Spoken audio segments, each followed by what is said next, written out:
ইসলাম মানে অন্যরকম হৃদয় কাড়া আলো, ইসলাম মানে চেষ্টা করা হতে আরো ভালো। ইসলাম মানে মায়ে ভরা মধুর কোনো ফুল, ইসলাম মানে জানা মাত্র ছেড়ে দেয়া ভুল। ইসলাম মানে অন্যরকম হৃদয় কাড়া আলো, ইসলাম মানে চেষ্টা করা হতে আরো ভালো। ইসলাম মানে মায়ে ভরা মধুর কোনো ফুল, ইসলাম মানে জানা মাত্র ছেড়ে দেয়া ভুল। চারিদিকে শুনছি শুধু একটাই স্লোগান, ইসলাম ছিল ইসলাম আছে থাকবেই ইসলাম। ইসলাম ইসলাম ইসলাম ইসলাম, ইসলাম ইসলাম ইসলাম ইসলাম, ইসলাম ইসলাম ইসলাম ইসলাম, ইসলাম ইসলাম ইসলাম ইসলাম। ইসলাম মানে অন্যরকম হৃদয় কাড়া আলো, ইসলাম মানে চেষ্টা করা হতে আরো ভালো। ইসলাম মানে মায়ে ভরা মধুর কোনো ফুল, ইসলাম মানে জানা মাত্র ছেড়ে দেয়া ভুল। ইসলাম মানে অন্যরকম হৃদয় কাড়া আলো, ইসলাম মানে চেষ্টা করা হতে আরো ভালো। ইসলাম মানে মায়ে ভরা মধুর কোনো ফুল, ইসলাম মানে জানা মাত্র ছেড়ে দেয়া ভুল। আলহামদুলিল্লাহি রাব্বিল মাশরিকাইন ওয়া রাব্বিল মাগরিবাইন, আল্লাযী খালাকা কুল্লা শাইইন যাওজাইন ওয়া আওজাবা আলাইনাল ইহসানা বিল ওয়ালিদাইন। ونشهد أن لا إله إلا الله وحده لا شريك له، وأشهد أن محمدا عبده ورسوله سيد الكونين، صلى الله عليه وعلى آله وصحبه وأتباعه أجمعين، ليلا ونهارا في الطرفين. فقد قال الله تعالى في كلامه المجيد وبرهانه التوحيد،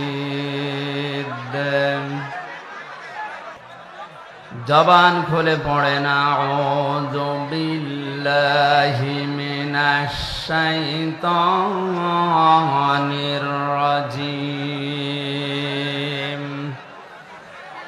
বিসমিল্লাহির রহমানির রহিম। وإذ ابتلى إبراهيم ربه بكلمات فأتمهن،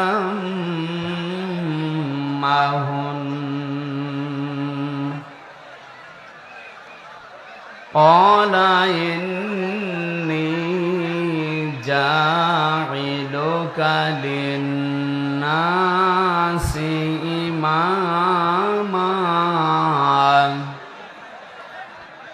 قال ومن ذريتي،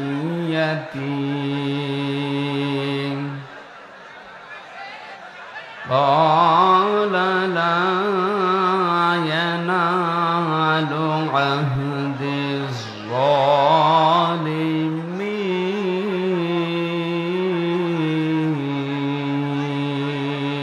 الظالمين. صدقت يا ربنا. عن عبد الله بن مسعود رضي الله تعالى عنه قال قال النبي صلى الله عليه وسلم اتقي دعوة المظلوم فإنها ليس بينه وبين الله حجاب، رواه مسلم. وقال تعالى في شان رسوله ইন্নাল্লাহা ওয়া মালাইকাতাহু ইউসাল্লুনা আলান নবী ইয়া আইয়ুহাল্লাযীনা আমানু সাল্লু আলাইহি ওয়া সাল্লিমু তাসলিমা। আমি যদি কখনো তায়েফে যাই,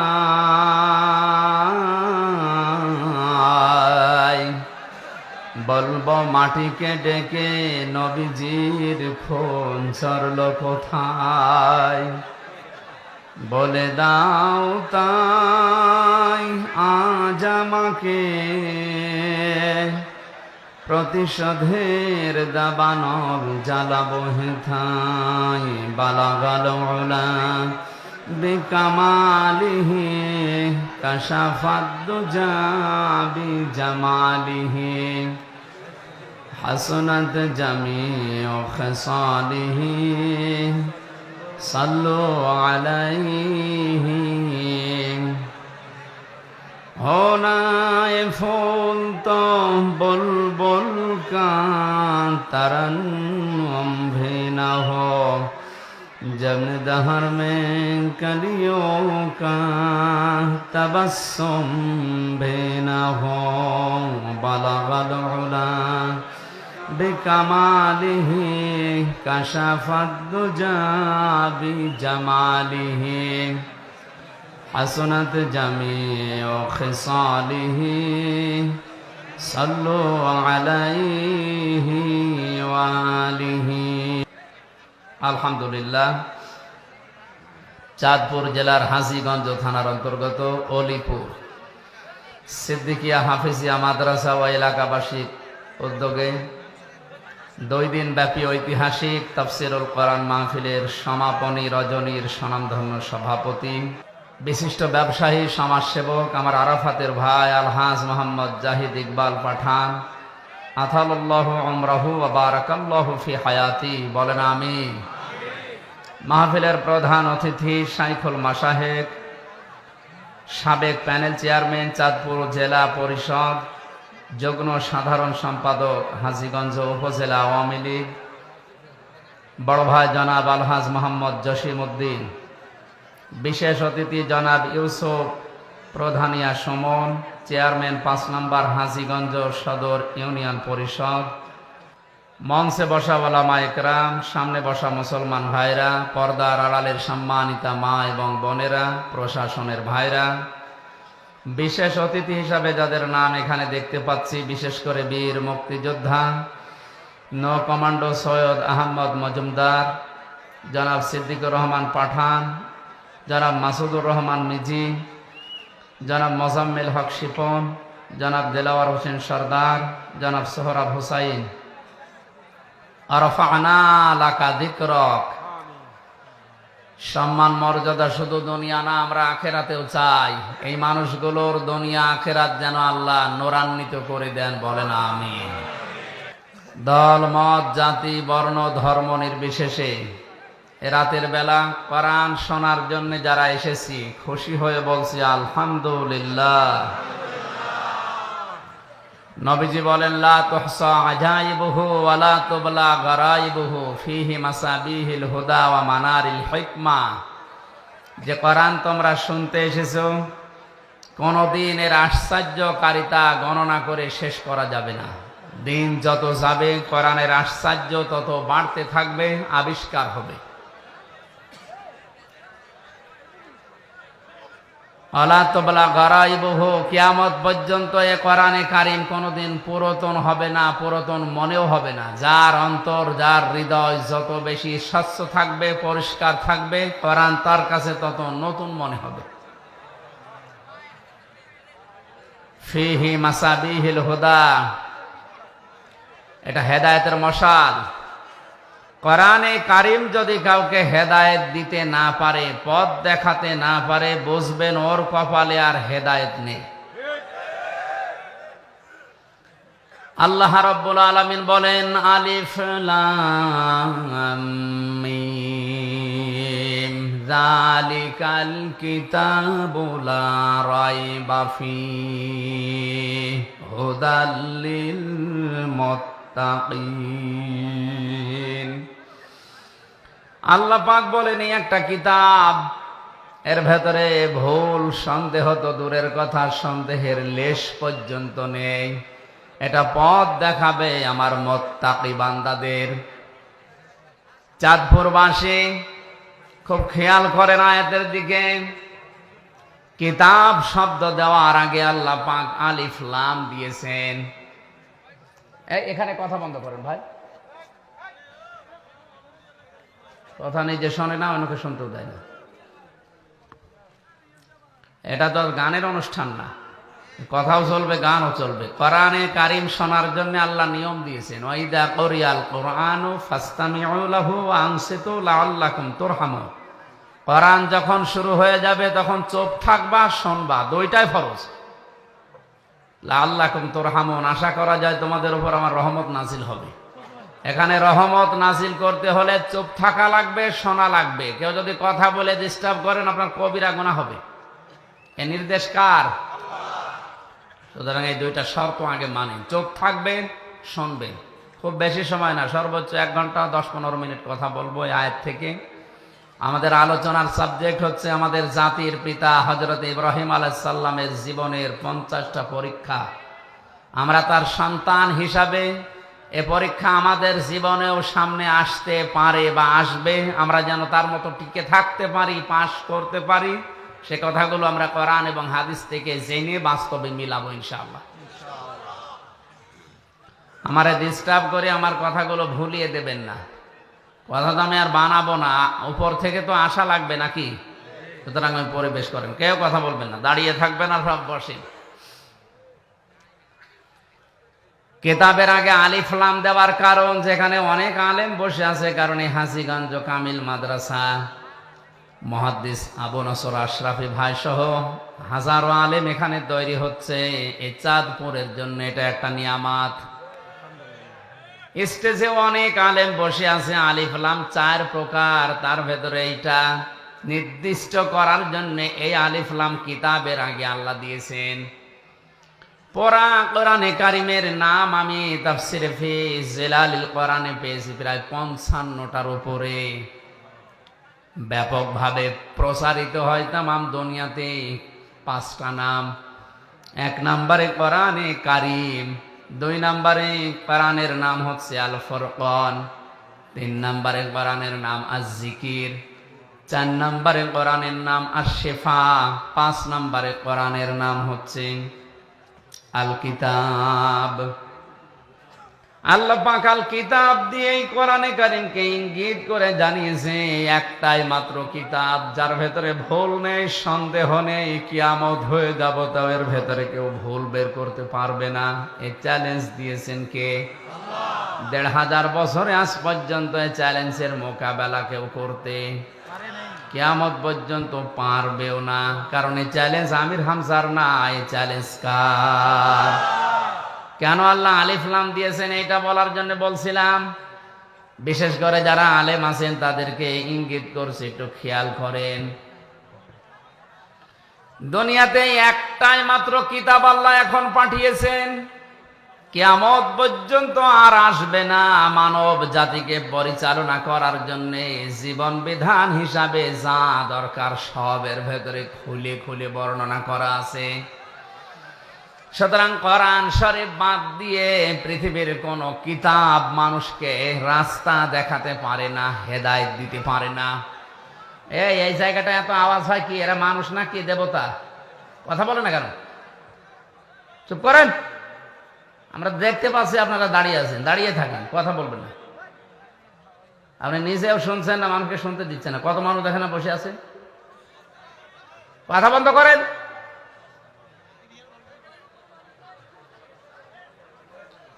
এই এলাকায় স্বেচ্ছাসেবক 2-1 বেশি করে দেন তো।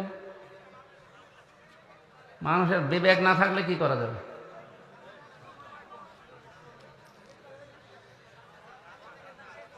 কোরআন শোনার জন্য যে আদব আল্লাহ দিলেন আমি তো আগে বলে নিলাম। আপনি তো এই অনুষ্ঠানে এসেছেন, এটা পুরাটা এখন নামাজের মতো ইবাদত। নামাজে কথা বলা যায় না, এদিক ওদিকে তাকানো যায় না, গল্প করা যায় না, যায়? তো এটা যদি নামাজ মনে করে আপনি বসে থাকে, এতে কথা বলেন কেন? 1-1.5 ঘন্টা মনে করবেন আমি নামাজে দাঁড়িয়ে আছি। কারাগারে 3 বছরে আমি তাহাজ্জুদের নামাজে যারা আলেম আমরা ছিলাম, আমরা যা পড়েছি 1-1.5 ঘন্টা 2 ঘন্টা, বিশেষ করে 3:30 থেকে একেবারে আজান পর্যন্ত এই কেটে যেত। বাইরে তো 10 মিনিট নামাজে দাঁড়িয়ে থাকতে পারি না, অথচ 2.5 পারা 1.5 পারা করে 2 পারা করে পড়া লাগতো। মনে করবেন আমি নামাজে আছি। নিস্তব্ধ হয়ে যান, কথা বলেন কেন? চাঁদপুরবাসী, সারা বাংলাদেশের লোক আমরা জানি, নোয়াখালী, চাঁদপুর, লক্ষ্মীপুর, কুমিল্লা এই এলাকার মানুষগুলো আল্লাহ ভীরু বেশি। এটা রেকর্ড হচ্ছে, কালকেই সারা বাংলাদেশ ছড়াবে। আপনাদের আচরণ যদি এই দেখে, কি বদনাম হবে না? নিজেদের বদনাম নিজেরা করবেন। কথা বন্ধ কর ভাই।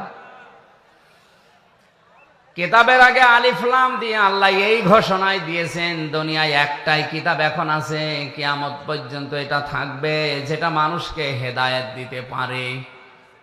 আয়াতের ব্যাখ্যায় আমি হাদিস পেয়েছি, নবীজি বলেন, মানিত্তাবাআল হুদা বিগাইরিল কুরআন আদাল্লাহুল্লাহ। তিরমিজি শরীফের হাদিস। এক একটা কথার ওজনে দুনিয়ার চাইতেও বেশি। আল্লাহর নবী বলেন, কোরআন বাদ দিয়ে পৃথিবীর কোন মানুষ যদি ভালো হওয়ার নিয়তে হেদায়েত পাওয়ার জন্য দুনিয়ার কোন জায়গায় যায় যেখানে কোরআন নেই, এরকম কোন জায়গায় ওর মন ছিল ভালো হওয়ার, কিন্তু আল্লাহ দায়িত্ব নিয়ে ওকে গোমরা বানিয়ে দেবে। আপনি টের পাচ্ছেন কি বললাম? আলেমরা হয়তো টের পেয়েছে। শব্দের দিকে খেয়াল করেন, আদাল্লাহুল্লাহ শব্দটা যদি দল্লা ইয়াদিল্লু নবীজি দিতেন, তাও তো অর্থ হয়ে যেত। তাহলে বাংলা অর্থ দাঁড়াতো আপনি নিজেই নিজেকে পথ ভ্রান্ত করে ফেলেছেন। কিন্তু আদাল্লা শব্দটা বাবে ইফআল থেকে আসার কারণে আদাল্লা ইয়াদিল্লু বাংলা অর্থ দাঁড়িয়েছে, আপনি হয়তো ভালো হওয়ার নিয়ত নিয়ে কোনো জায়গায় গিয়েছিলেন, কিন্তু কোরআনে কারিমের কর্মসূচি সেখানে ছিল না, কোরআনের নিয়ম নীতি পদ্ধতি ওই জায়গায় চলে না। এই জন্যে আল্লাহ নিজে দায়িত্ব নিয়ে আপনাকে গোমরা বানিয়ে দেবে।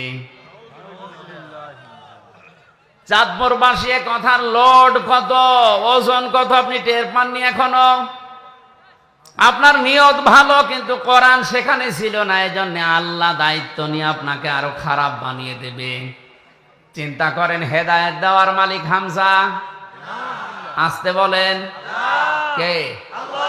একচ্ছত্র মালিকানা আল্লাহর। আল্লাহ নবীকেও দেননি।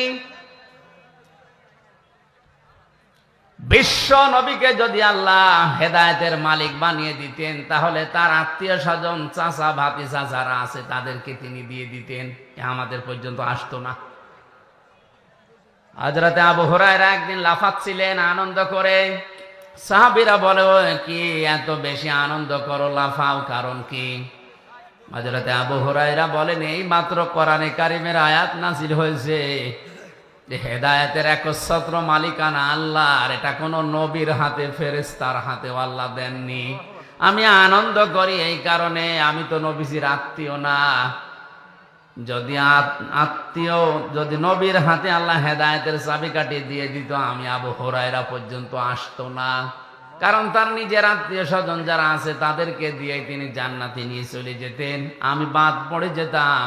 যেহেতু আল্লাহর হাতে আছে, এই জন্য আমি আনন্দে আছি।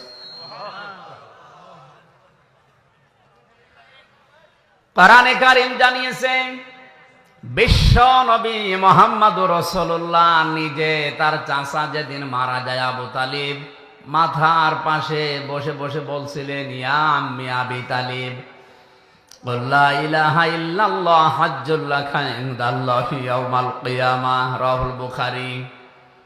নবীজি বললেন, চাচা আপনার জোরে বলা লাগবে না, শুধু কানের কাছে মুখটা নিয়ে আস্তে করে বলেন, লা ইলাহা ইল্লাল্লাহ। তাওহীদের স্বীকৃতিটা দেন, রিসালাতের স্বীকৃতি যেটা আমার মুহাম্মদুর রাসূলুল্লাহটা বলার দরকার নেই, ওটা আপনি আমি মেনে নিলাম।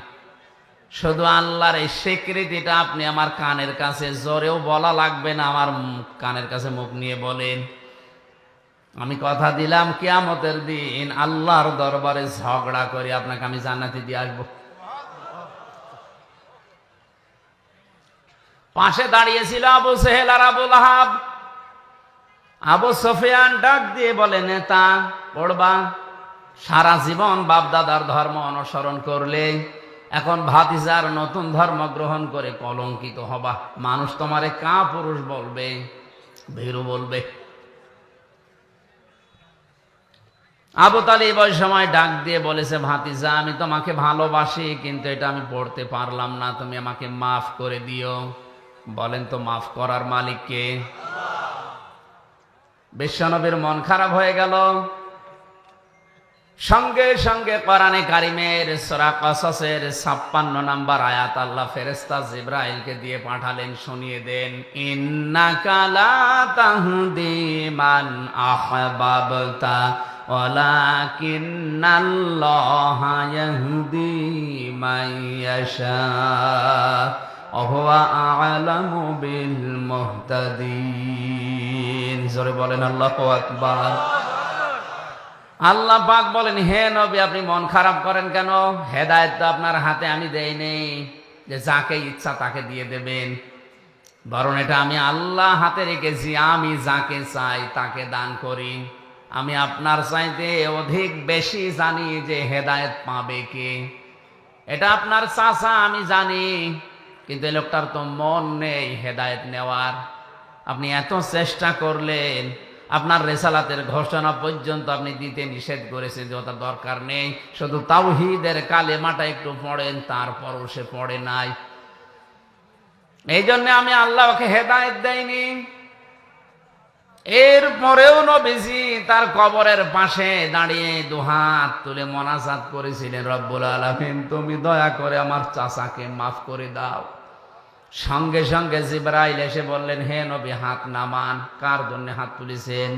মা কানা লিন-নাবিয়্যি ওয়াল্লাযীনা আমানু আইয়াস্তাগফিরু লিল মুশরিকিন ওয়ালাউ কানু উলি কুরবা মিন বা'দি মা তাবায়্যানা লাহুম আন্নাহুম আসহাবুল জাহিম। বিবেক যদি থাকে চিন্তা করেন যে নবী জীবনে হাত তোলা লাগে নাই, মনের ভেতরে কামনা আসলে এই মোনাজাত কবুল হয়ে গেছে। সেই নবী হাত তুলে বসে আছে কবরের সামনে চাচার জন্যে। জিবরাইল এসে বলছেন আপনি হাত নামান। কার জন্য হাত তুলেছেন? এই লোকটা আপনার চাচা, আল্লাহ জানে। সারা জীবন আপনাকে ভালোবাসা দিয়েছে, কোলে কাকে পিঠে মাথায় দিয়ে চোমা দিয়ে দিয়ে বড় করেছে, আল্লাহ দেখেছে। কিন্তু হেদায়েত পাওয়ার জন্য লোকটার মন ছিল না, এই জন্য আমার আল্লাহ তাকে হেদায়েত দেয়নি। হে নবী, শুধু আপনি না, কোন ইমানদারের জন্য, কোন নবীর জন্য এটা বৈধ না, জায়েজ না, উচিত না, শোভনীয় না কোন মুশরিকের জন্য আল্লাহর কাছে ক্ষমা চাবে, যদিও ওইটা নিজের নিকট আত্মীয় হয়। চিন্তা করেন, নবীজিকে আল্লাহ এই ধমকটা দিলেন, নবীজির জন্যও শোভনীয় না, উচিত না কোন মুশরিকের জন্য ক্ষমা চাওয়া। এত ঘৃণিত আল্লাহর কাছে যারা শিরিক করে, এই মুশরিকরা হজে যারা যায় তাদেরকে প্রথমে এ কথা বলা লাগে, লাব্বাইক আল্লাহুম্মা লাব্বাইক লা শারীকা লাকা লাব্বাইক। হে আল্লাহ, আমি সেই বাংলাদেশের চাঁদপুর থেকে এসেছি, কাফনের কাপড় পরে এসেছি তোমার ঘর, আমি এখন তাওয়াফ করব, আমি হাজির হয়ে গেছি, আমার নামটা তোমার হাজিরা খাতায় লিখে নাও।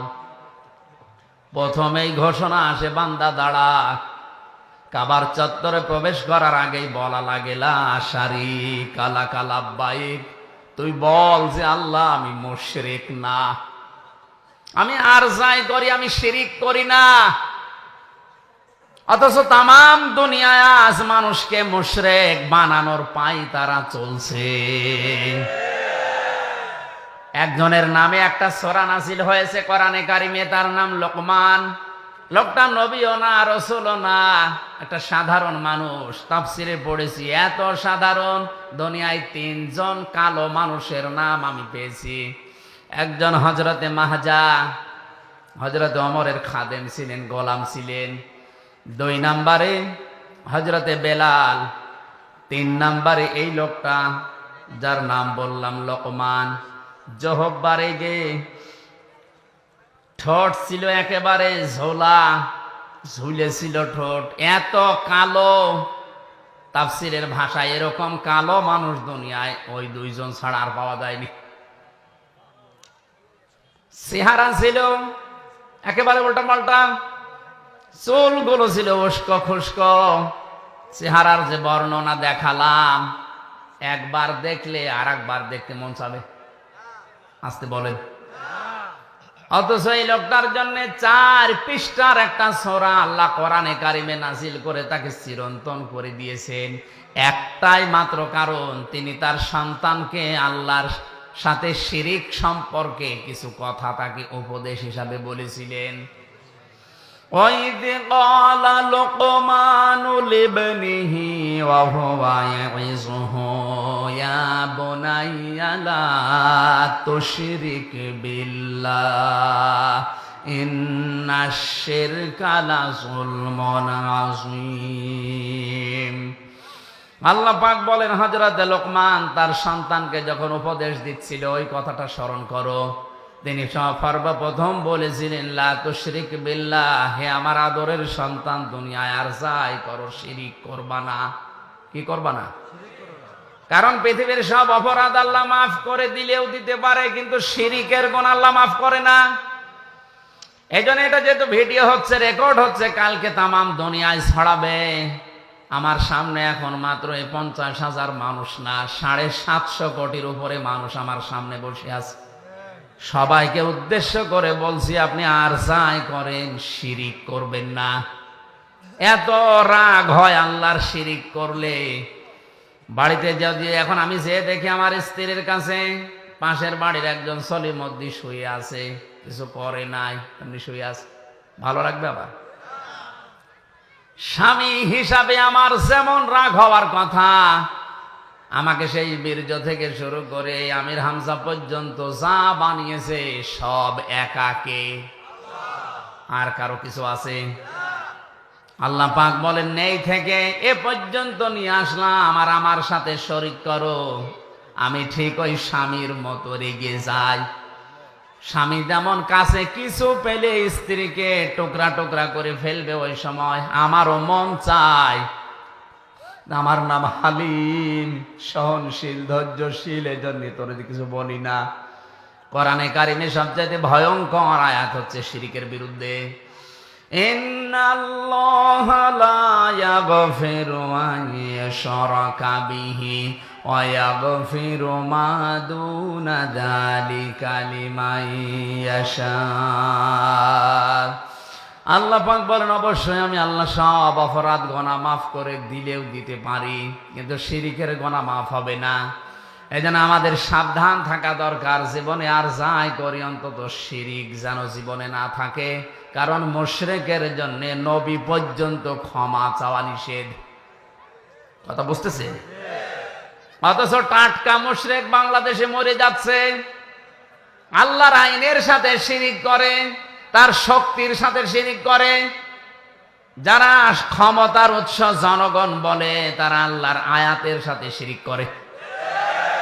এ বিশ্বাস এলাকায় আছে? এক্ষুনি আপনি পরিবর্তন হবেন, নয়তো মুশরিক হয়ে মরবেন। ক্ষমতার উৎস একমাত্র আল্লাহ। আপনি বাস্তবে মিলাতে পারেন না, সেটা আলাদা, কিন্তু বিশ্বাস করা লাগবে ক্ষমতার উৎস জনগণ নয়। কে বলেন তো? আন্নাল কুওয়াতা লিল্লাহি জামিআ। যারা ক্ষমতার উৎস জনগণ বলে চালান, তারা এই সূরা বাকারার এই আয়াতের পুরাপুরি বিরুদ্ধে। তারা আয়াতের সাথে শিরিক করছেন, তারা মুশরিক। মারা গেলে আমির হামজা না, কাবার ইমাম সুদাইসি না, নবীজি এসে দোয়া করলো আপনার জন্য কবুল হবে না, যদি মুশরিক হয়ে কেউ মারা যায়। হেদায়েত দেওয়ার একচ্ছত্র মালিকানা যেহেতু আল্লাহর, এই ক্ষমতা আল্লাহ কোরআনে কারিমকে দিয়েছেন। এই জন্য আমাদের সাবধান থাকা দরকার। কোরআন যেখানে নেই, ওই দল যদি আমার বাবাও প্রতিষ্ঠা করে, ওই দলে আমি যাব না। ওই দলে যদি আমি ভালো হওয়ার নিয়তেও যাই, আমাকে খারাপ বানিয়ে দেবে। আসতে বলো, যেই পীরের দরবারে কোরআন শরীফ চলে না, কোরআনের নিয়ম নীতি নেই, ওই দরবারে যদি আমি ভালো হওয়ার নিয়তেও যাই, আমাকে গোমরা বানিয়ে দেবে কে? এর বাস্তব উদাহরণ কুষ্টিয়ার লালনের মাজার। এই এলাকা থেকে হাজারো মানুষ যাচ্ছে ওখানে, যেহেতু কোরআন ওখানে চলে না, কোরআনের নিয়ম নীতি ওখানে নেই, ওখানে মানুষের তৈরি করা কিছু বানানো নিয়ম চলে। এই জন্য আমার মনে হয় ওখানে গেলে মানুষ ভালো হওয়ার পরিবর্তে আরো খারাপ হয়। আগে গাঁজা খেত না, এখন গাঁজা খায়। আগে বিড়ি সিগারেট খেত না, এখন বিড়ি খায়। কথা বলেন না কেন? তাহলে লোকটা ভালো হয়েছে না খারাপ হয়েছে?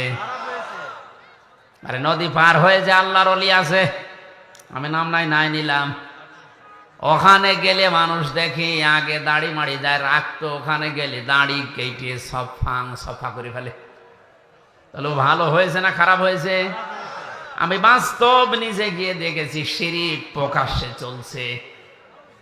বিশ্ব নবীর দরবারে, নবীজির কবরস্থানে, নবীজির মাজারে, আল্লাহর নবীর রওজায় আমি 16 সালে ঘুরে এসেছি। এইভাবে যাওয়া লাগে না, এইভাবে পিছিয়ে আসা লাগে না, কিন্তু ওই দরবারে গিয়েছি, এইভাবে যাওয়া লাগবে, আবার এইভাবে পিছিয়ে আসা লাগবে। লা তাত্তাখিযুল কুবুর মাসাজিদা, নবীজি বলেন কবরকে তোমরা সেজদার জায়গা বানিও না। আজ হাজারো পীরের দরবারে কবরগুলো মাজার পূজা হিসাবে চলছে। যে কবরে মাজার পূজা চলে, ও কবর ভেঙ্গে দেওয়া আমাদের জন্য একেবারে ওয়াজিব হয়ে গেছে। হাজার বেদাত করে, আর এটা সব চাইতে বেশি চট্টগ্রাম বিভাগে। দিনের নামে, ইসলামের নামে নতুন নতুন জিনিস তৈরি করে এরা ইসলাম বানিয়ে চালিয়ে দিচ্ছে। এই জন্য বেদাত যারা করছেন তারা থামেন। বেদাত করলে নবীজি বলেন, বেদাত পন্থী যারা, বেদাত আবিষ্কার যারা করে, সালাম দেওয়া পর্যন্ত জায়েজ নেই। 2 নাম্বারটা এখন বলা যাবে না মোনাজাতের আগে। বলেন আমি মাইর খাই। নবীর সুপারিশ 2 নম্বরে নবীজি বলেন, পাবে না তারা যারা জালিম শাসকের তোষামদি করে চলে। এটা এই দেশে এখনো শুরু হয়নি, অন্য দেশে চলছে।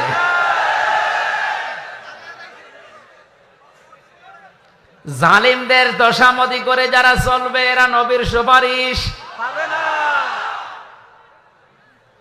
আজকে হাসিগঞ্জের জামে মসজিদে গিয়ে যদি দেখেন, ইমাম সাহেব দাড়ি গোপ কেটে একেবারে সফা করে ফেলেছে, আপনি নামাজ পড়তে যাবেন, কি বলবেন? হুজুর আপনি দাড়ি কাটলেন কেন?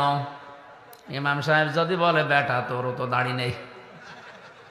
মুসল্লি বলবে, হুজুর দাড়ি কেটে মুসল্লি হওয়া যায়, ইমাম হওয়া যায় না। কথা বলেন না কেন? আপনার বিবেকের কি একটু নাড়া দেয় না? মাত্র হাসিগঞ্জের মতো জায়গার একটা ইমাম দাড়ি কেটেছে, এই জন্য আপনি নামাজ পড়তে রাজি না, অথচ আপনার নিজেরও দাড়ি নেই। এর পেছনে নামাজ হবে না আপনি এই মনে করে পড়ছেন না, অথচ দাড়ি গোপ কেটে একটা লোক বিশ্ব ওলির দাবি করছে, মানুষ পঙ্গপালের মতো গরু ছাগল নিয়ে ছড়ছে। আর এই কথা বলতে গেলে বলে ও পীর বিরোধী। ও কি পীর? টাটকা শয়তান।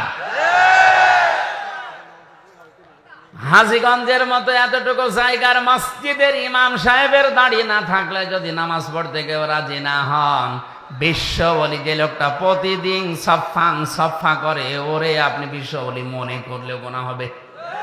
এই জন্য হাজারো মানুষ ওখানে ভালো হওয়ার নিয়তে যায়, শিরিক আর কোরআন না থাকার কারণে হাজারো মানুষ আল্লাহ গোমরা বানিয়ে দিচ্ছে। এই সত্য কথাটা বললাম আপনাকে বাঁচার জন্যে। এরপরেও যদি কারো বিবেক না খোলে, আমার মনে হয় ওর বিবেকের উপরে কুকুরে প্রসাব করিস। অবশ্য ঠিক, তাহলে কোরআনে দুনিয়ায় একমাত্র কিতাব যেটা মানুষকে হেদায়েত দিতে পারে। আজকের এই ময়দান থেকে সিদ্ধান্ত নিয়ে বাড়ি যাওয়া লাগবে, কোরআন যেখানে নেই ওই দলে, ওই দরবারে, ওই আস্তানায় আমি যদি চাই আমাকে গোমরা বানাবে কে? এরপরেও যদি আপনি যান, এবার যান, আপনি কোথায় যাবেন যান।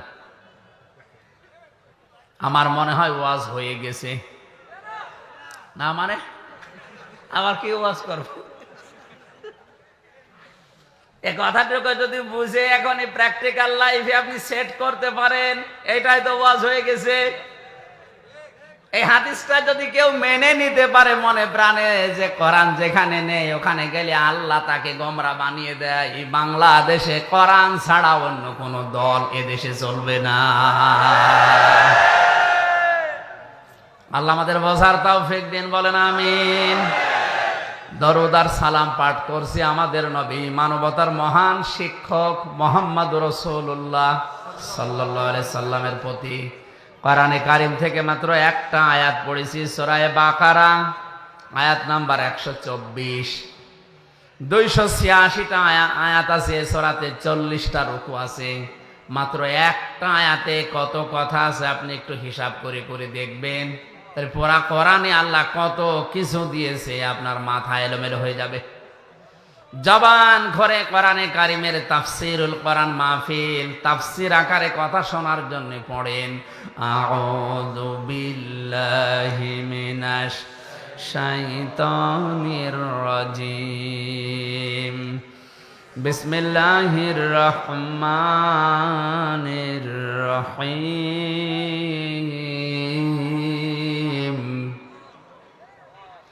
وَإِذِ ابْتَلَى إِبْرَاهِيمَ رَبُّهُ بِكَلِمَاتٍ فَأَتَمَّهُنَّ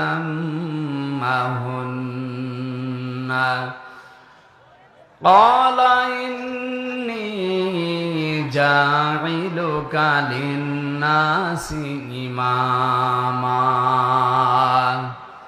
قَالَ وَمِن ذُرِّيَّتِهِ قَالَ لَا يَنَالُ عَهْدِ الظَّالِمِينَ।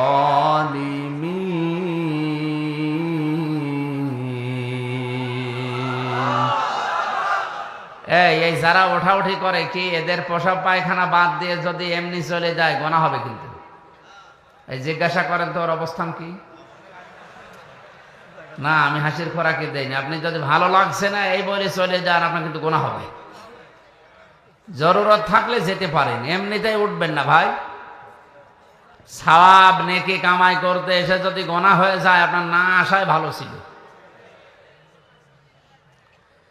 খেয়াল করেন এ দেশে আমি যতটুকু এই কয় মাস, বিশেষ করে 1 মাস কয়েকদিন বের হয়ে যা দেখছি, এর আগে 20 সালের আগ পর্যন্ত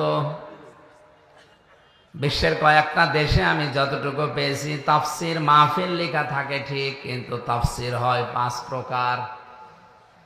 যে যেই দেশে বাস করে ওই দেশে সরকারি তাফসির হয়, এটা হয়। বেসরকারি তাফসিরও হয়, খানকার তাফসির হয়। এখানকার পরে আমার যেখানে আছে রাতের বেলা রাত 12:30টার পরে ওখানে খানকার তাফসির হবে। 4 নম্বরে হয় নাটকীয় তাফসির, যেটাই ব্রাহ্মণবাড়িয়া কুমিল্লা এলাকায় চলে। আন্দাজে তাফসির মাহফিল নাম দিয়েছে। নাটকীয়তা করে কোরআনে কারিমের মঞ্চগুলো তারা হাসির পাত্র বানিয়ে ফেলেছে। কথা বলেন না কেন? অথচ কোরআনে কারিমের এই ময়দানগুলো, এই মঞ্চগুলো, এটা আমানতের জায়গা, এটা মেম্বরের একটা আমানত আছে। এই জায়গাটা যারা হাসির খোরাকি বানিয়ে মানুষের কাছে উপস্থাপন করে, আল্লাযীনা ইত্তাখাযু দীনাহুম লাহওয়াও ওয়া লাইবা ওয়া গাররাতুহুমুল হায়াতুদ দুনিয়া।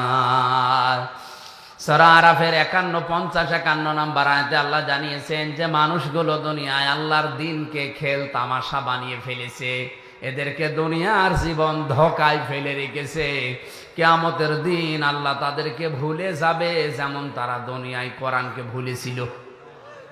ওরা তাফসীর মাহফিলের নাম দিয়ে কোরআনে কারীমকে এমন ভাবে উপস্থাপন করছে নাটকীয় ভাবে, জেনারেল শিক্ষিত মানুষগুলো মনে করছে ইসলাম মনে হয় এরকমই। কথা বলছে না কেন? এই জন্য তাদের আহ্বান জানাবো, আপনারা এই মঞ্চের যে আমানত আছে, এই মেম্বারের যে আমানত আছে, এগুলো ঠিক রাখেন। দুনিয়ার স্বার্থে মত্ত হয়ে এই ময়দানটা কলুষিত করবেন না। 5 নম্বরে হয় দরকারি তাফসির, কোরআনিক তাফসির, যেটা বাংলাদেশ, ভারত, পাকিস্তানে খুব কম। কথা বলে না কেন? আমাদের উপরে যায় আসুক না কেন, আমরা কোরআনে কারিমিক তাফসির যেটা দরকারি, যেটা ওইটা করব। আল্লাহ ঘোষণা দিচ্ছেন, ওয়াইদিবতালা ইব্রাহিম রাব্বুহু বিকালিমাতিন ফাতাম্মাহুন্না। হে নবী, আপনি স্মরণ করেন ওই সময়ের কথা যখন ইব্রাহিম আলাইহিস সালামকে মহান আল্লাহ কিছু কালেমার দ্বারা, কথার দ্বারা পরীক্ষা করেছিলেন, আর প্রতিটি পরীক্ষায় হযরত ইব্রাহিম উত্তীর্ণ হয়েছিলেন। এখন আসেন একটু পরিচয় নেওয়া যাক। এই ইব্রাহিম ইনি কে? আমাদের জাতির পিতা, আমাদের জাতির পিতা। কারণ আমাদের নাম যে মুসলিম, এ মুসলিম নামটা তিনি দিয়েছেন। মিল্লাতা আবিকুম ইব্রাহিম হুয়া সাম্মাকুমুল মুসলিমিন। আল্লাহ পাক বলেন, জাতির পিতা হিসাবে আমি একজনকে ঘোষণা করলাম, তার নাম ইব্রাহিম, আর তিনি তোমাদের নাম রেখেছেন মুসলমান। আমাদের নাম মুসলিম, মুসলিম জাতিয়ে জাতিয়ে নাম দিয়েছে কে? হুয়ার ফাইল এখানে দুইটা, আল্লাহ হতে পারে, ইব্রাহিম আলাইহিস সালামও হতে পারে। ইবনে কাসির বর্ণনা করেন এটা ইব্রাহিম আলাইহিস সালামই বেশি, তিনি আমাদের নাম মুসলিম দিয়েছেন। সুতরাং মুসলমান দাবি করার পরেও যারা ইব্রাহিম আলাইহিস সালামের সন্তান হিসাবে নিজেকে পরিচয় দেন না, আমি বাকিটা বললাম না। বাবার পরিচয় যদি কেউ দিতে না চায়, ওটা কি? আরো জোরে বলেন কি? আশা করছি আর নিচে নামা লাগবে না, মরণ পর্যন্ত এটা মনে রাখবেন, আমি মুসলিম, আমার এই নামটা আমার বাবা দিয়েছেন।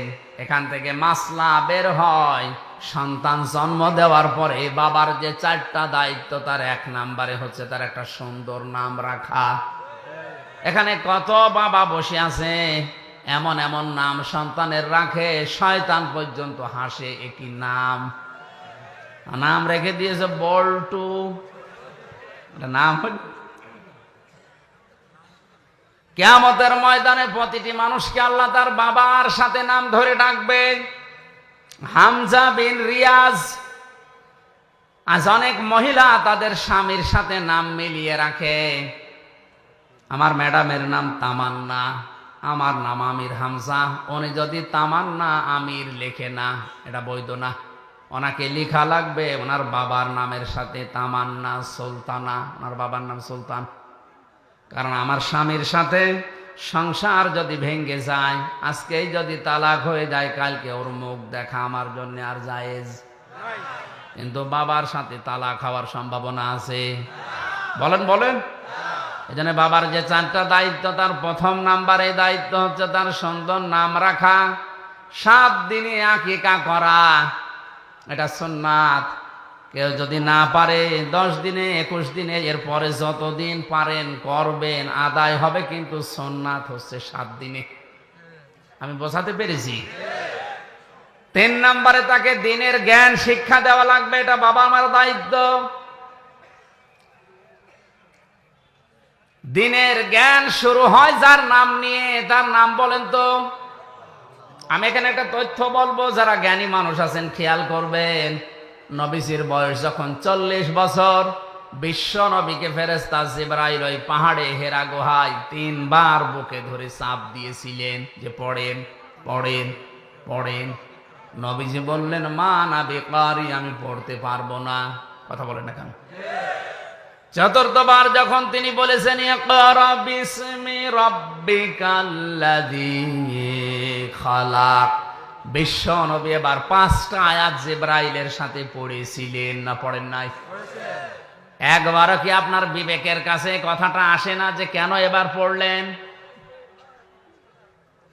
বিশ্ব নবী ওই সময় জিজ্ঞাসা করেছিলেন, ভাই জিবরাইল, তুমি এতক্ষণ কেন বললে না যে বিইসমি রাব্বিকাল্লাযী খালাক পড়া লাগবে আমার রবের নামে? এতক্ষণ খালি বলছিলেন পড়ো, তো কি পড়বো, কার নামে পড়বো? আমি তো আল্লাহর নাম ছাড়া, আমার রবের নাম ছাড়া পড়তে পারবো না।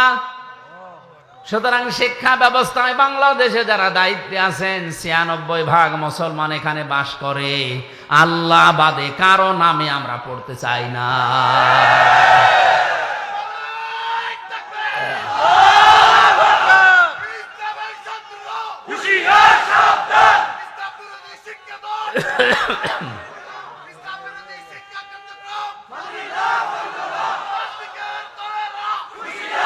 আমার ভাইরা,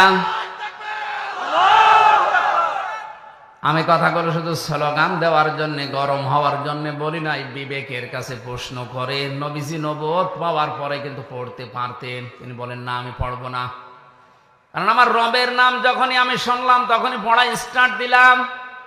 বিশ্ব নবী নবুয়ত পাওয়ার পরেই তার উম্মতদেরকে আদেশ দিয়েছে, উম্মতেরা সন্তান তোমাদের হলে তাদের 3 নাম্বারের দায়িত্ব তার দ্বীনের শিক্ষা দিন, আর দ্বীনের শিক্ষা শুরু হয় আমার আল্লাহর নামে।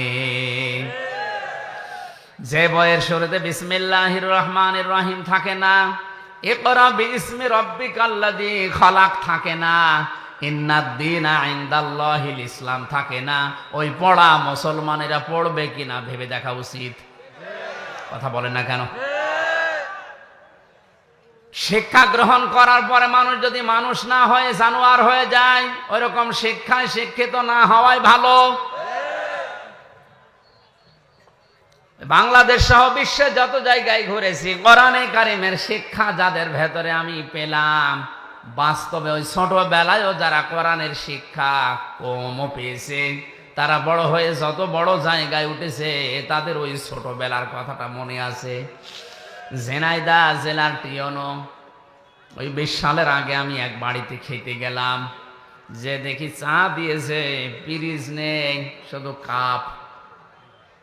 আমি হেসে ফেলেছি, কিন্তু জ্ঞানী মানুষ বুঝতে পেরেছে, বলছে হুজুর আপনি কেন হাসেন? আমি বুঝি, চা দিয়েছি শুধু কাপে, পিরিজ নেই। একটা পিরিজ দিয়েছিল কিন্তু ভাঙা, এই কারণে আপনি হাসেন। আপনি হয়তো জানেন না, গতকালকে আমি যদি, এই সোমবার গেল, গতকালকে যদি একটা ফাইলে সই করতাম, 5 লাখ টাকা আমার হাতে দিয়েই দিয়েছিল। কিন্তু ছোটবেলায় আমি কোরআনে কারীম পড়েছিলাম যে ঘুষ খাওয়া যাবে না। ওই আয়াত আমার সামনে সব সময় এসে দাঁড়িয়ে বলে যে যত কঠিন পরিস্থিতি হোক ঘুষ খাওয়া যাবে না। এরকম পিরিচ একটা না, 1000টা পিরিচ আজকে আমি কিনতে পারতাম। বলেন তো, কোরআনের শিক্ষা থাকার কারণে লোকটা মানুষ হয়েছে না জানোয়ার? আর এটা যাদের ভেতরে নেই, যে মানুষগুলো শিক্ষিত হচ্ছে, আমি বাস্তব প্র্যাকটিক্যাল লাইফের কথা বলছি। এত বড় বড় দাড়ি, মাথায় টুপি দিয়ে পাগড়ি মাথায় আছে, হাতে তসবিহ টিপতেছে। আমি গেলাম বিশ্ববিদ্যালয়ে, সার্টিফিকেট নিয়ে আসছি। আমারে বলছে হামজা তাড়াতাড়ি করো। হুজুর আমি তো তাড়াতাড়ি করছি। তাড়াতাড়ি করো, আমি জামাত ধরবো জোহরের নামাজের। আল্লাহ হুজুর আমি তো তাড়াতাড়ি করছি, আমিও গাড়ি ধরবো। মাথা নিচু করে বলছে 2000 টাকা বের করো। তো আপনি জামাত ধরবে? কিসের জামাত ধরবেন আপনি? আপনার মাত্র 15 মিনিট লাগবে জোহরের নামাজ পড়তে, আর সরকার আপনার কাছে 8টা ঘন্টা কিনে নিয়েছে। আমাদের এই ছেলে মেয়েরা যারা আসবে তাদের সই করে সিল মেরে আপনি দিয়ে দেবেন সার্টিফিকেট। এইটা আপনার নামাজ, এটা আপনার জামাত। কথা বলেন না কেন? 2000 টাকা বের কর মানে আমি জানি যে এর কাছে আমার সার্টিফিকেট পাওয়া যাবে না, এই জন্য আমি আজ তুলিও নাই, কারণ ও থাকতে দেবে না। বলেন তো, যে লোকটা টিয়নো, তার দাড়ি নেই, গোপ নেই, টাই শার্ট প্যান্ট পরে, কিন্তু ছোটবেলায় কোরআনের সুদের আয়াত ঘোষের আয়াতটা তার সামনে এসে দাঁড়ায়। এই লোকটা এই লাইনের না ভেষ ধরেছে, জেনারেল শিক্ষিত মানুষ ভেষ ধরে আজকে দাঁড়িয়ে রেখে জব্বা গায়ে দিয়ে পাগড়ি মাথায় দিয়ে তসবি টিপতেছে, বলছে 2000 টাকা বের করো। তাহলে এও তো শিক্ষিত, ওইটাও শিক্ষিত। কোরআনে কারিমের শিক্ষা থাকার কারণে ওটা মানুষ হয়ে গেছে, আর কোরআন না থাকার কারণে এটা স্রোত সিরতে ঠিক আছে জানোয়ার হয়ে গেছে। এই চোখে দেখেছি ওস্তাদ অজু করছে, ছাত্র পানি ঢেলে দিচ্ছে পায়ে। আমি এই চোখে এইটাও দেখেছি, ওস্তাদ ক্লাস নিচ্ছে, ছাত্র স্যান্ডেল দিয়ে পিটাচ্ছে। বিশ্ববিদ্যালয়ে অনেক জায়গায় অনেকেই সকালবেলা কুলি করে মদ দিয়ে।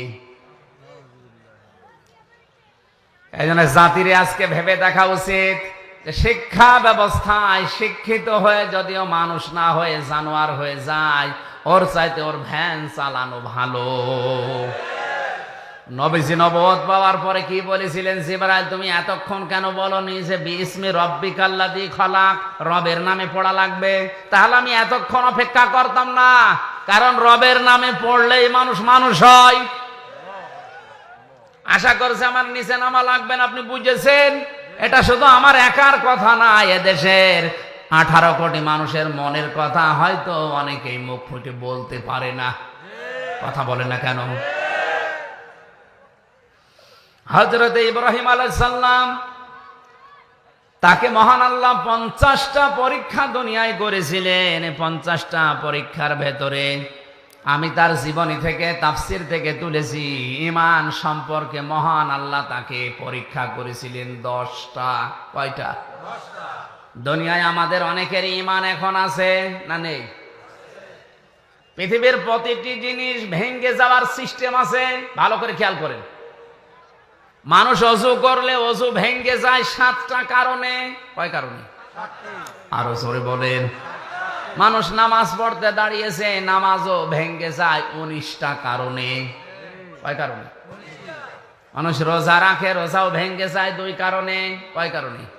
বলেন বলেন। হজ করতে যায়, হজ নষ্ট হয়ে যায়, ভেঙে যায় 5টা কারণে। মানুষের যে ঈমান আছে, এই ঈমানও ভেঙে যায়, নষ্ট হয়ে যায় 10টা কারণে। কয় কারণে? হযরত ইব্রাহিম আলাইহিস সালামকে আল্লাহ ঈমানের পরীক্ষায় এই কারণে নিয়েছিলেন। কয়টা? আরো জোরে। জোর হলো না। 2 নম্বরে আমলের পরীক্ষা নিয়েছিলেন তাকে 30টা। কয়টা? আমলের পরীক্ষাগুলো আমি শুধু থিওরি বলে দিচ্ছি, বাড়িতে যে দরকার হয় আমি যদি বিস্তারিত বলতে না পারি মেলাবেন। সূরা তাওবার ভেতরে 112 নম্বর আয়াতে আছে 10টা। সূরা মুমিনে আছে, মুমিনুন 18 পারায় 1 থেকে 10 নম্বরে, এখানে 10টা। সূরা আহজাবের 35 নম্বর আয়াতে আছে 10টা। এই 30টা তার জীবনে যতদিন তিনি বেঁচে ছিলেন, আমল যত করেছিলেন, এই 30টা পরীক্ষা তার জীবনে আমলে ছিল। 3 নম্বরে তার ফিতরাত বা স্বভাব সম্পর্কে পরীক্ষা করেছিলেন আল্লাহ 10টা। এই তথ্যগুলো মারেফুল কোরআন এবং তাফসিরে হাক্কানি থেকে আমি নিয়েছি। এবার আমরা একটা করে তাফসিরে প্রবেশ করছি। কারণ কি? আল্লাহ পাক ইব্রাহিম আলাইহিস সালামকে ঈমানের পরীক্ষা নেওয়ার যে ধারাবাহিকতা, প্রথমেই তার পরীক্ষা নিয়েছিলেন তারকা দিয়ে। কি দিয়ে? ফালাম্মা জান্না আলাইহিল লাইলু রাআ কাওকাবা ক্বালা হাযা রাব্বি ফালাম্মা ফালা ক্বালা লা উহিব্বুল আফিলিন। আমি বিস্তারিত বলার জন্য না, শুধু থিওরিগুলো বলে দিলাম।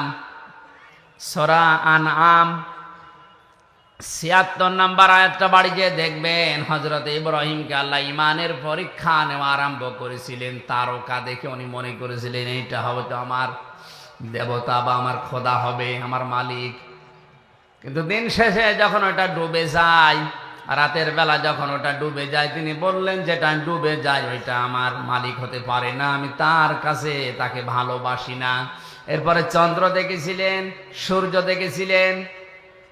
তিনটা পরীক্ষার পরে হযরত ইব্রাহিম নবী বলেছিলেন, ফালাম্মা ফালাত ক্বালা ইয়া কওমি ইন্নী বারিউম মিম্মা তুশরিকুন।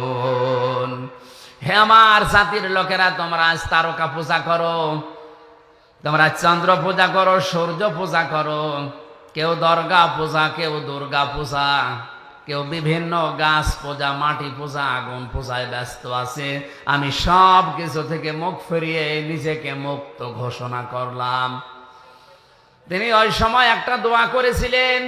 তার সন্তান হিসাবে আমরা অনেকেই মনে করি এটা জায়নামাজে দাঁড়ানোর দোয়া না, ওটা জায়নামাজে দাঁড়ানোর দোয়া না, ওটা কোরআনে কারিমের সূরা আনআমের ৭৯ নাম্বার আয়াত। জবান খুলে যারা মুখস্থ আছে পড়েন, ইন্নী ওয়াজ্জাহতু ওয়াজহিয়া লিল্লাযী ফাতারাস সামাওয়াতি ওয়াল আরদা হানিফাও ওয়া মা আনা মিনাল মুশরিকিন। হযরত ইব্রাহিম ওই সময় বলেছিলেন, হে আমার মালিক, আমি সব দিক থেকে মুখ ফিরিয়ে নিলাম, আমি আসমান জমিনের সব দিক থেকে মুখ ফিরিয়ে একনিষ্ঠ হয়ে তোমার দিকে মুখ ফিরালাম, কারণ তুমি আমাকে বানিয়েছো হানিফা। আমি একনিষ্ঠ ভাবে তোমার দিকে ঘুরে আসলাম। ওমান আমিনাল মুশরিকিন, আমি ঘোষণা দিচ্ছি আমি কিন্তু মুশরিক না। আমার প্রথম কথা ছিল আপনি আর যাই করেন শিরিক করবেন না, কারণ এটা আমাদের জাতির পিতার প্রথম শিক্ষা। তিনি ইমানের প্রথম পরীক্ষায় বলেছিলেন, আল্লাহ আমি কিন্তু মুশরিক না। জোরে বলেন আল্লাহু আকবার। ইব্রাহিমের সন্তান যারা দুনিয়ায় একদিকে গেলেও আমরা শিরিক।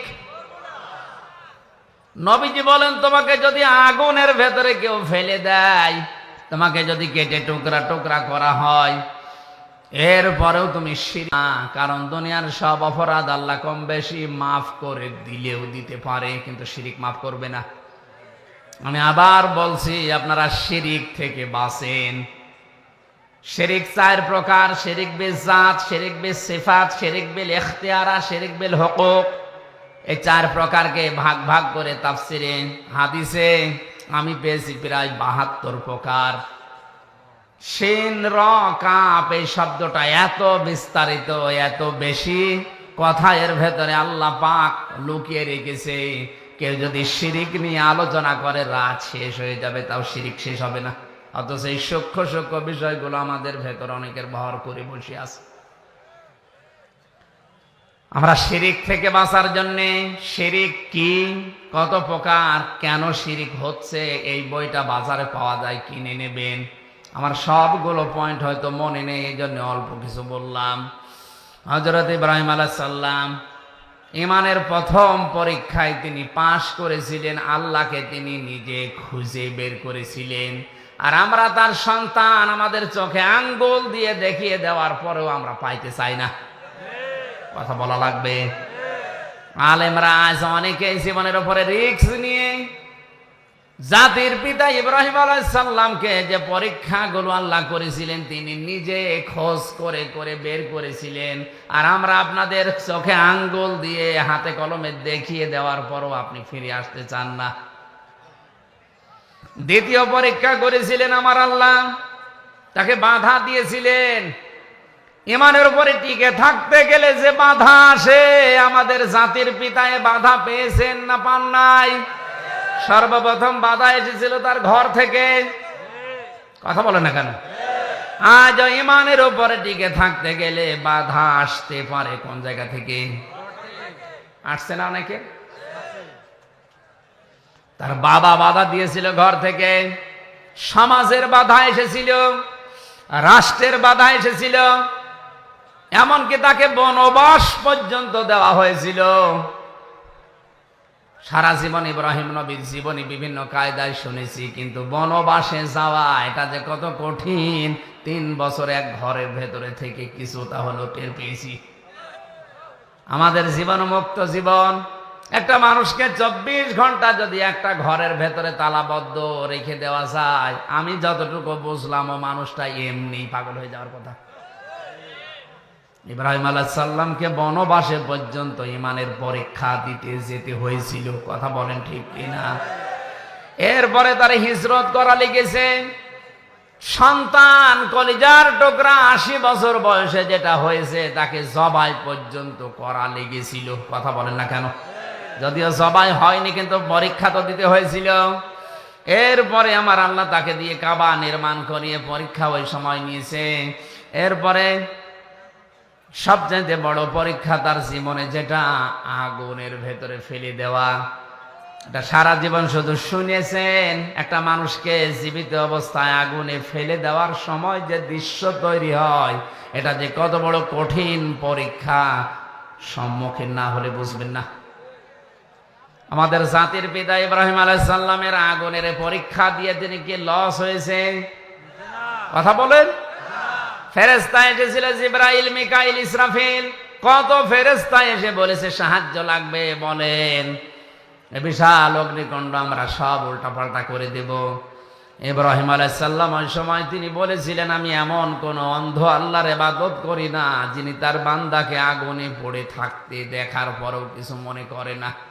উনি যদি চায়, ওনার যদি ভালো লাগে যে আমি আগুনে পড়লে উনি খুশি হন, ওই রকম মালিককে খুশি করার জন্য আমি ইব্রাহিম 100 বার আগুনে পড়তে রাজি আছি। আল্লাহ রাব্বুল আলামিন ওই সময় তাকে জানিয়েছিলেন, ক্বালা ইন্নী জাইলুকা লিন্নাসি ইমামা। হে ইব্রাহিম, তোমার এই কঠিন পরিস্থিতিতে কথা বলাটা আমি আল্লাহ এত বেশি পছন্দ করেছি। যত মানুষ দুনিয়ায় আসবে, এখন যারা আছে সবার জন্য আমি তোমাকে নেতা বানিয়ে দিলাম। তুমি শুধু মুসলিম জাতির নেতা না, লিন্নাসি ইমামা, যত মানুষ আসবে দুনিয়ায় সবার জন্য তুমি নেতা, তুমি নেতৃত্ব দেবে। খেয়াল করবেন এবার, হযরত ইব্রাহিম ওই সময় সঙ্গে সঙ্গে প্রশ্ন করেছেন, ক্বালা ওয়া মিন যুররিয়াতি। হে আল্লাহ, এই নেতৃত্ব দেওয়ার গুণাবলী এটাকে শুধু আমি একাই পেলাম, নাকি কিয়ামত পর্যন্ত আমার সন্তানাদি যারা আসবে এরাও এই দায়িত্ব পাবে? আল্লাহ পাক সাফ জানিয়েছেন, ক্বালা লা ইয়ানালু আহদিজ যালিমিন। ইব্রাহিম, পাবে, তোমার সন্তানদের ভেতরে তারা নেতৃত্ব দিতে পারবে, নেতা হতে পারবে, কিন্তু জালেম যারা তাদের জন্য আমার কোনো ওয়াদা নেই। এনালু এটা মজারে, বর্তমান, ভবিষ্যৎ, প্রেজেন্ট, ফিউচার। জালেমদের জন্য নেতৃত্ব দেওয়া জায়েজ নেই, নেতা হওয়া জায়েজ নেই। অথচ তামাম দুনিয়ায় যারা জালেম এরাই নেতৃত্ব দিচ্ছে আর আমাদেরকে ফতোয়া দিচ্ছে। নবীজি বলেন, ইত্তাকি দাওয়াতাল মাজলুম ফাইন্নাহা লাইসা বাইনাহু ওয়া বাইনাল্লাহি হিজাব। হে আমার উম্মতেরা, আর যাই করো মজলুমের বরদোয়া থেকে বেঁচে থাকবা, কারণ মজলুম যখন বরদোয়া করে তার ভেতরে আর আল্লাহর ভেতরে কোনো পর্দা থাকে না। বাংলার মানুষেরা আপনার হাতে পায়ে ধরে বলছে, 3 বছর কারাগারের জীবনে আমি যা দেখলাম, এই দেশে সব চাইতে বেশি হচ্ছে এখন জুলুম। হাজারো মানুষ এই অন্ধপ্রকোষ্ঠে জুলুমের শিকার হয়ে বসে আছে, অথচ কিছুই জানে না। সব চাইতে ভয়ঙ্কর আয়াত আমার কাছে কোরআনে কারিমের সূরা শুরা 25 নম্বর পারা 6 নম্বর পৃষ্ঠা 13 নম্বর লাইনের 42 নম্বর আয়াতটা মনে হয়েছে। আল্লাহ পাক বলেন, ইন্নামাস সাবিলু আলাল্লাযীনা ইয়াযলিমুনান নাস ওয়া ইয়াবগুনা ফিল আরদি বিগাইরিল হক উলাইকা লাহুম আযাবুন আলীম।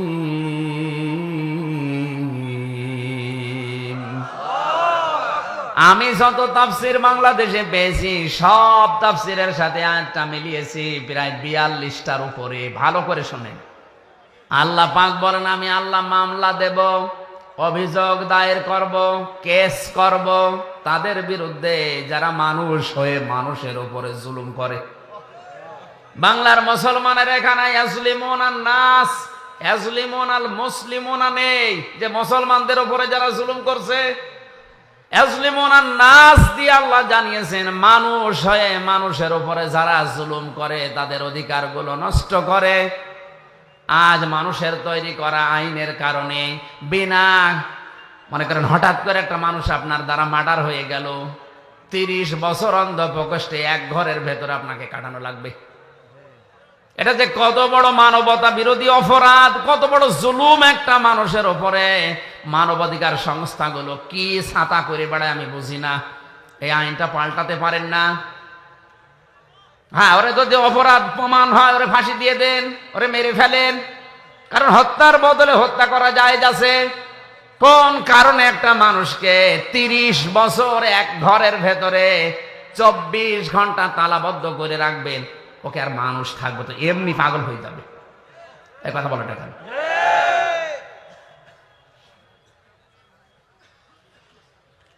আর এই কাজটা বেশি করে যারা বউ মার্ডার করে, তাদের অধিকাংশ আমার মনে হয় 100 জনের প্রায় 30 জন তো হবে। 100 জনের 30 জন, ওখানে 10,000 মানুষ ছিলাম আমরা। 100 জনের 30 জন এই মামলার আসামি বউ মার্ডার, শুধু বউ মার্ডার। এই জন্য ওখানে টুকে টুকে রেখেছিলাম। বাইরে এসে এই 1 মাসের ভেতরে আমি 2টা বইও করেছি, যে দাম্পত্য জীবনে কলহ এবং তার সমাধান কি দেওয়া যায়। কারণ অধিকাংশ মানুষ এই হঠাৎ করে যে কোনো কারণে রাগের মাথায় বউ মেরে ফেলে, 30 বছর এক ঘরের ভেতরে কাটানো লাগে। আর একটা মানুষ জেলে গেলে শুধু সে নিজে জেল খাটে, তার পরিবার ধ্বংস হয়ে যায়। কথা বলেন না কেন? সুতরাং কোনো কারণে যেন এরকম কোনো অকারেন্স করে ফেলবেন না। এই জন্য বইটা আপনি নিয়ে যাবেন, স্ত্রীকে পড়াবেন, নিজের জন্য আর একটা নেবেন। 2টা লিখেছি, একটা পুরুষের একটা মহিলাদের। বই শেষ হয়ে গেছে। 100টা আছে, এখানে আছে। মঞ্চে থাকলে যাদের লাগে শিক্ষিত মানুষরা নিয়ে যাবে। এটা দরকার, খুবই দরকার। আসলে বাস্তবে তো দেখে আসলাম কি কান্নাকাটি করে একটা মানুষ। হয়তো যে কোনো কায়দায় বউটা মেরে ফেলেছে, এখন 30 বছর এক ঘরের ভেতরে তারা থাকা লাগবে। বলেন একটা মানুষের উপরে কত বড় জুলুম এটা। আপনি থেকে দেখেন তো, 10 দিন একটা ঘরের ভেতর তালাবদ্ধ, এমনি পাগল হয়ে যাবে। আর 30 বছর, একে কল্পনা করা যায়? এই আইনগুলো সরকারকে বলবো আপনি পাল্টান। সে ব্রিটিশ আমলের এই আইন দিয়ে চলছে। এগুলো পাল্টালে অনেক কিছু সংশোধন করা দরকার। জেল কোর্টে অনেক নিয়ম নীতি সে ব্রিটিশের চলছে। আমার ভাইরা, এই আয়াত দিয়ে আল্লাহ প্রমাণ করেছেন, আমি আল্লাহ নিজে মামলা দেব তাদের বিরুদ্ধে যারা মানুষের উপরে জুলুম করে।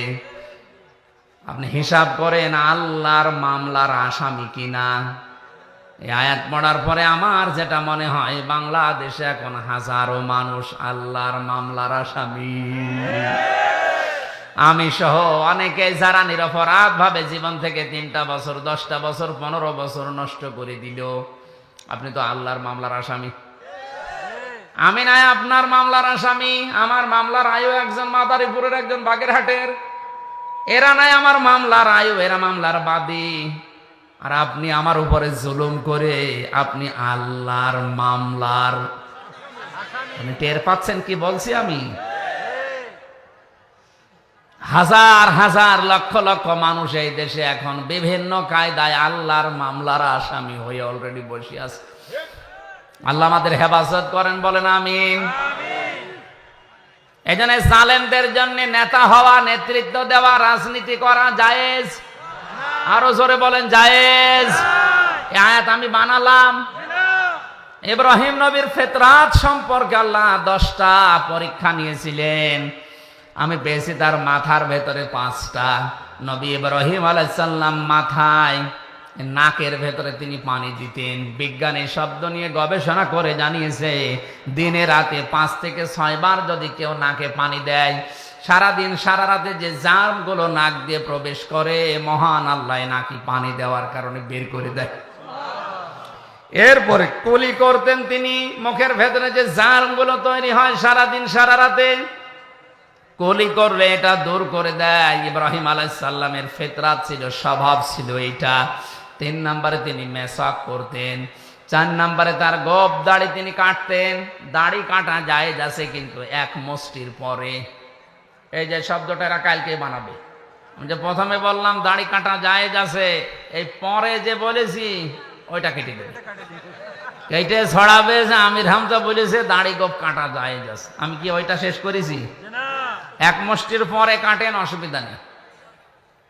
যারা বিভিন্ন জায়গায় আমার নামে আমার এই খণ্ডিত বক্তব্যগুলো নিয়ে ভিডিও বানাচ্ছে, বিশেষ করে আমার এই তাহেরি ভাই, এই নোরে বাংলা নামে একজন আছে চট্টগ্রামের, আরো বিভিন্ন হুজুররা এ কাজগুলো করছেন কোন কারণে? 1.5 ঘন্টা 2 ঘন্টা বলে কথা বলি, পুরাটা তো দেন না, 1.5 মিনিট দেয়।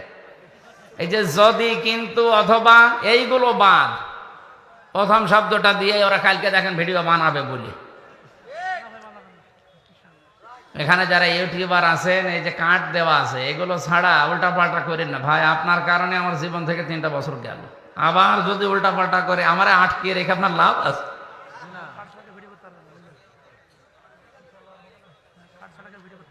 গোপ রাখা জায়েজ নেই। হ্যাঁ, যদি আপনি কেটে রাখতে চান, একেবারে চেঁচে ফেলা ঠিক না, এটা মাকরু। একেবারে চেঁচে ফেলা ঠিক না। যদি অবস্থান একেবারে না থাকে, উপায় না থাকে, তাহলে চাষি, কিন্তু একেবারে ছোট ছোট করে রাখবেন। আর দাড়ি এক মুষ্টির পরে কাটা জায়েজ আছে। দাড়ি এই যে এতটুকু, এই শক্ত জায়গাটা, এই শক্ত জায়গাটা দাড়ি, এইটুকু দাড়ির অংশ না। এমনকি এই যে এই জায়গাটাও দাড়ির অংশ না। কথা বুঝতেছেন? এইটা যদি কেউ কেটে ফেলে সৌন্দর্যের জন্য জায়েজ আছে, কেউ যদি তার সৌন্দর্যের জন্য এটা রেখে দেয় তাও জায়েজ আছে, কিন্তু এটা নিয়ে মতভেদ আছে আলেমদের। এইটা দাড়ির অংশ না, এই নরম জায়গাটাও দাড়ির অংশ না।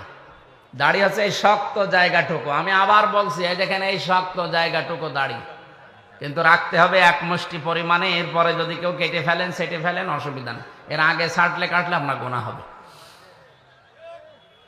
এরপরে তিনি তেল ব্যবহার করতেন মাথায়, শরীরে। আজ অনেকে তেল ব্যবহার না করে যুবক সাজতে চায়। আমি অনেকগুলো কথা এখানে ছিল, বলতে পারলাম না, এই বয়স্ক এবং বাচ্চারা আছে, এই জন্য 5টা করেছিলেন তার শরীরের, এই নাভি থেকে শুরু করে খতনা করেছিলেন, নাভির নিচের লোম পরিষ্কার করেছিলেন, ঢেলা কলপ ব্যবহার করতেন, নখ কাটতেন এবং বগল পরিষ্কার করতেন। হযরত ইব্রাহিম আলাইহিস সালাম, আমরা যার সন্তান হিসাবে দাবি করি, তিনি এই পরীক্ষাগুলো জীবনে দিয়ে আল্লাহর কাছে এত দামি হয়েছিলেন, তার নামই হচ্ছে খলিল। নাম কি? খলিল বলা হয় এমন বন্ধুকে, যেই বন্ধু আল্লাহর জন্য সব কিছু করতে পারে। জীবনে 50টা পরীক্ষা দিয়ে তিনি হয়েছিলেন খলিলুল্লাহ। কি হয়েছিলেন? আর হাবিব বলা হয় ওই বন্ধুকে, যেই বন্ধুর জন্য আল্লাহ সব কিছু করতে পারে। আমাদের নবীকে আল্লাহ ডাক দিয়েছেন হাবিবুল্লাহ, আমাদের জাতির পিতাকে ডাক দিয়েছেন খলিলুল্লাহ। আমরা যেন খলিলুল্লাহর সন্তান হয়ে হাবিবুল্লাহর আদর্শ মেনে বাকি জীবনটা কাটাতে পারি। আমিন।